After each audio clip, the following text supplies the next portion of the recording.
सुहाग गीत।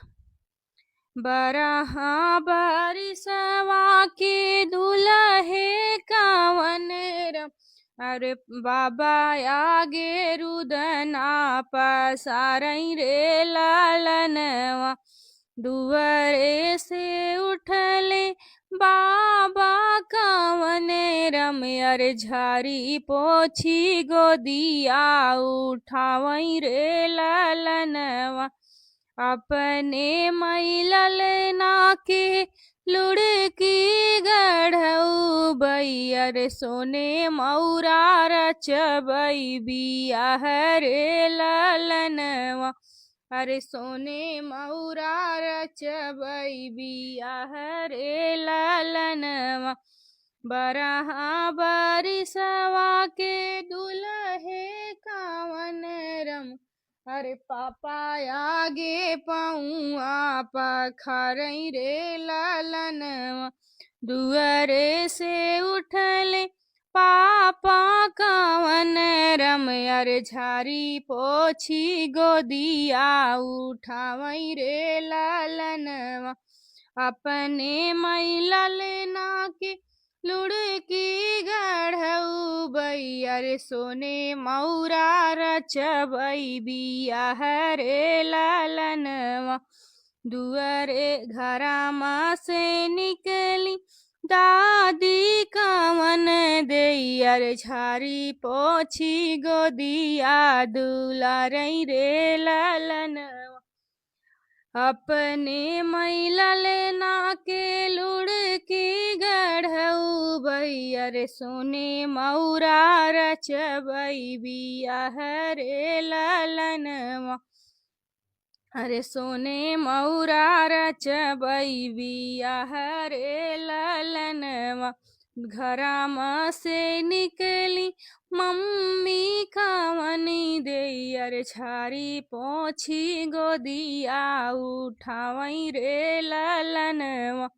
अपने मैलल नाके लुढ़की गढ़ऊ बैयर, सोने मौरा रचबई बियाह रे लालनवा। बरहा बरिसवा के दुल्हे कावन रम, अरे चाचा आगे रुदना पसारई रे लालनवा। दुआरे से उठले चाचा कावन रम, अरे झारी पोछी गोदिया उठावई रे लालनवा। अपने मैलल नाके लुढ़की गढ़ऊ बै, अपने मई बेटा के लुढ़की गढ़ऊ बैयर, सोने मौरा रचबई बियाह रे लालनवा। दुआरे से उठल घरमा से निकली चाची कावनी देयर, झारी पोछी गोदिया दुलारई रे लालनवा। अपने मई बेटा के लुढ़की गढ़ऊ बै, अरे सोने मौरा रचबई बियाह रे लालनवा।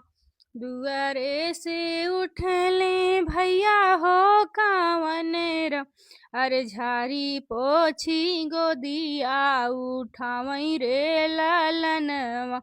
अपने मई भैया के लुढ़की गढ़ऊ बै, अरे सोने मौरा सजबई बारात रे लालनवा। अरे सोने मौरा करबई बारात रे लालनवा। घरमा से निकली भाभी कावन देयर, झारी पोछी गोदिया उठावई रे लालनवा। अपने मई देवर के लुढ़की गढ़ऊ बैयर, सोने मौरा सजबई बारात रे लालनवा। अरे सोने मौरा सजबई बारात रे लालनवा। बरहा बरिसवा के दुलहे कवन रमया रे पाया गे रुदना पसरई रे ललनवा